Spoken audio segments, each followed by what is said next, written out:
year ago, the collapse of the U.S. investment bank Lehman Brothers triggered the rapid financial meltdown. And on the eve of the anniversary, RT's Marina Portnaya asked American economist Peter Schiff why it happened, and what can be done to recover from the crisis.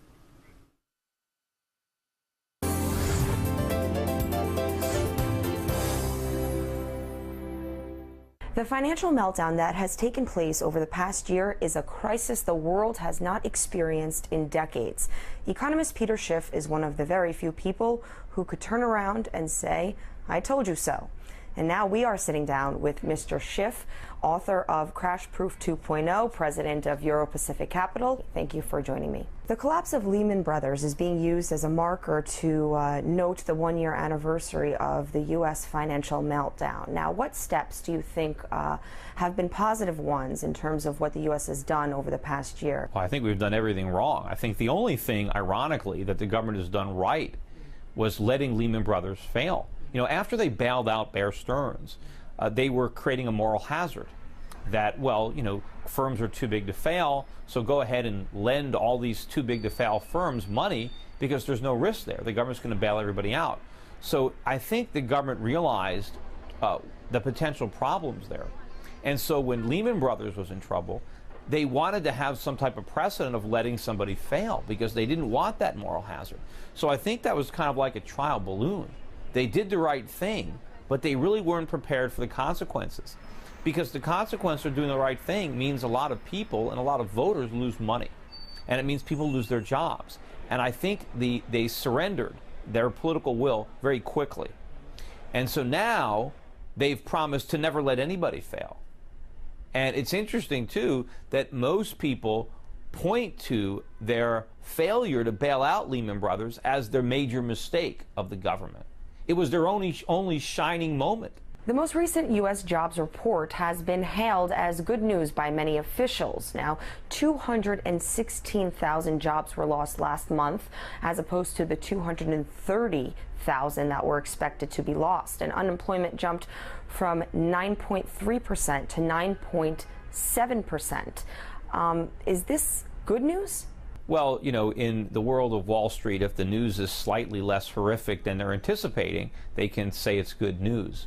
And, you know, obviously we're losing jobs at a slower pace than we were a few months ago. But, of course, it was impossible to keep up that pace. It was so frantic. But we're still losing jobs. We're not creating them. So how does that mean that the situation has turned around? And also, the unemployment number is misleading because it doesn't include a lot of people who really are unemployed. For example, it doesn't include people who are so discouraged from their job seeking that they've given up looking. They want jobs, but they're not even looking. They're not considered unemployed anymore. Also, a lot of people who are looking for full-time jobs take a part-time job to help make ends meet. Somebody, for example, might be an engineer. He has a $75,000 a year job. He gets laid off. While he's looking for work, he takes a part-time job at McDonald's, you know, making French fries at minimum wage because he has to pay his rent. According to the government, this person is no longer unemployed, even though they're looking for work every day, and even though they're making minimum wage part-time instead of a real salary. So there's a lot of those people. When you count those two categories, disgruntled people and people working part-time who want to be working full-time, the unemployment rate is 16.8%. And that's an official number from the government. And another thing that we're not talking about today is a lot of Americans are not employees. They're independent contractors. For example, most realtors in this country work as independent contractors. So they don't get laid off. They just stop earning money. So they're not considered unemployed anymore, even though they're not earning any money. And the reason that we have so many independent contractors in this country is because the governments and all the state governments have such onerous rules and laws that employers have to follow in order to employ people, that in order to get around those laws, a lot of people don't employ anybody. Instead, they hire what we call an independent contractor. So the independent contractor is not an employee. Most real estate brokers are independent contractors. Most insurance brokers are independent contractors. A lot of stockbrokers are independent contractors. So these guys don't lose their jobs because they never had jobs. But you know what they do? They lose their income which is just as bad. When you consider how high unemployment was during the Great Depression, the numbers that you're presenting right now are a bit frightening. I think it's already pretty close. I mean, the Great Depression peaked out at about 25. My feeling is when you properly measure the unemployment rate, it's closer to 20% right now. So it's not as bad as the Great Depression, but it's pretty close. Whereas the government wants us to believe that unemployment was almost 3 times as high in the Great Depression than it is today, and that's not the case. The Congressional Oversight Committee that is overseeing the U.S. federally funded bailout programs, they say that taxpayers will unlikely receive and recover all the billions of dollars that have been given to General Motors and Chrysler. What do you say about this? They're not going to recover any of that money. In fact, we're going to need more money.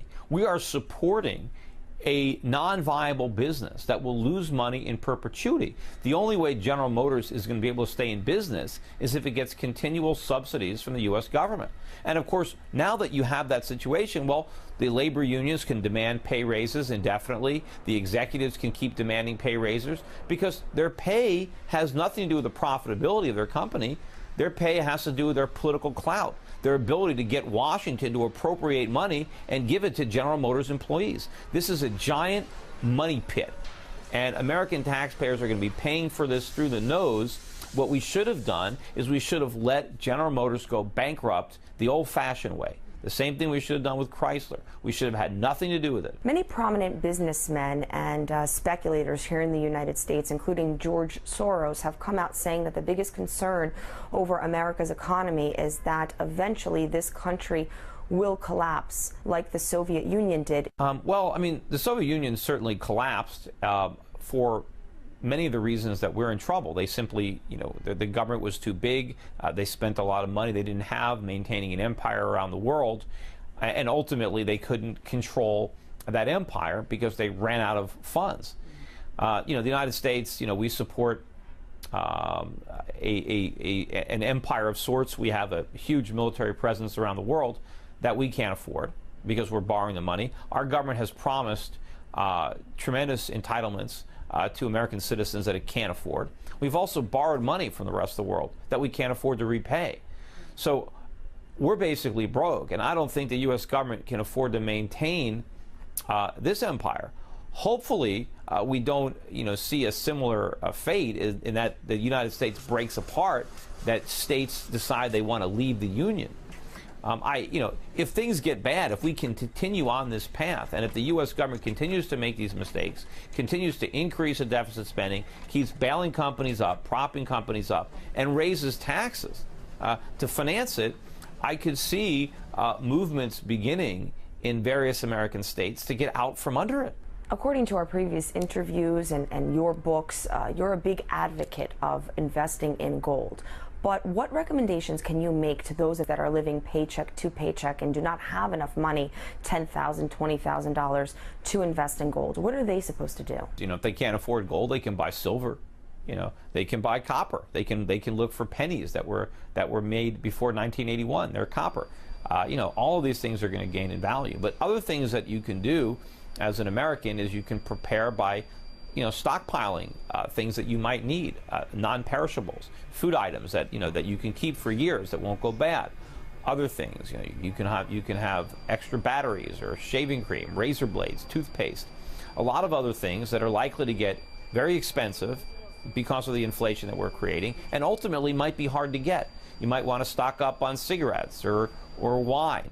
Even if you don't smoke, it might be good to have a bunch of cigarettes because you can trade them for something you need for somebody who does smoke. I know that you're seriously considering a run for the Senate seat in Connecticut. Why is it that you want to throw your hat in the ring of politics? I am very seriously considering this. I'm probably very close to making an announcement with respect to my candidacy. And the reason that I want to run for Senate is to prevent the worst case scenario from unfolding. Unfortunately, there's nobody in the Senate today who understands basic economics. Nobody really understands why we're in this mess, how we got here, and they certainly don't know what it takes to get out of it.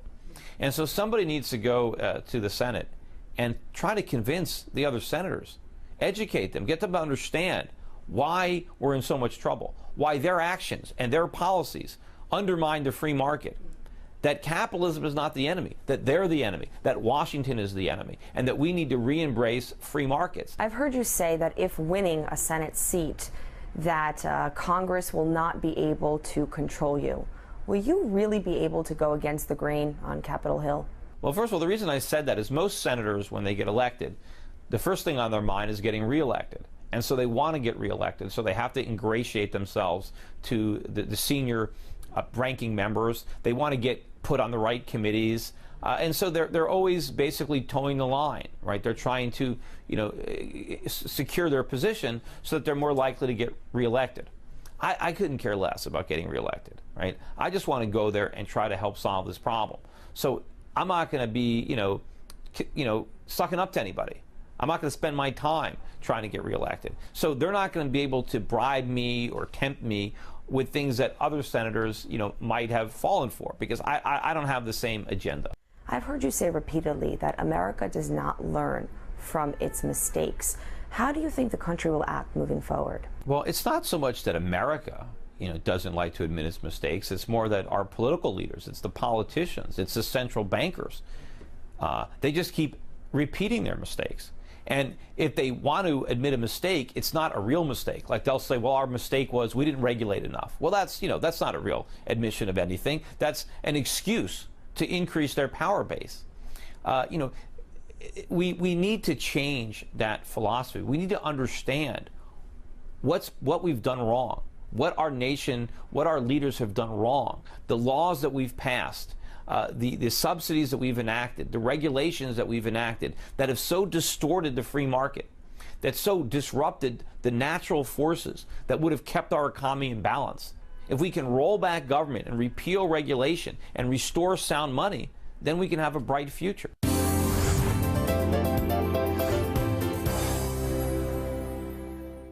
As a marker to note the one-year anniversary of the U.S. financial meltdown. Now, what steps do you think have been positive ones in terms of what the U.S. has done over the past year? Well, I think we've done everything wrong. I think the only thing, ironically, that the government has done right.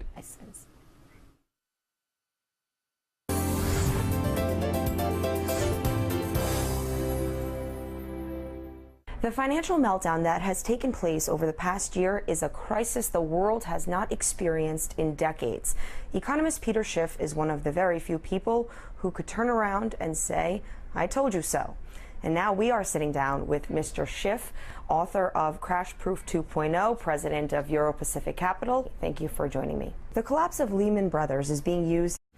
A year ago, the collapse of the U.S. investment bank Lehman Brothers triggered the rapid financial meltdown. And on the eve of the anniversary, RT's Marina Portnaya asked American economist Peter Schiff why it happened, and what can be done to recover from the crisis. Was letting Lehman Brothers fail. After they bailed out Bear Stearns, they were creating a moral hazard that, firms are too big to fail, so go ahead and lend all these too big to fail firms money because there's no risk there. The government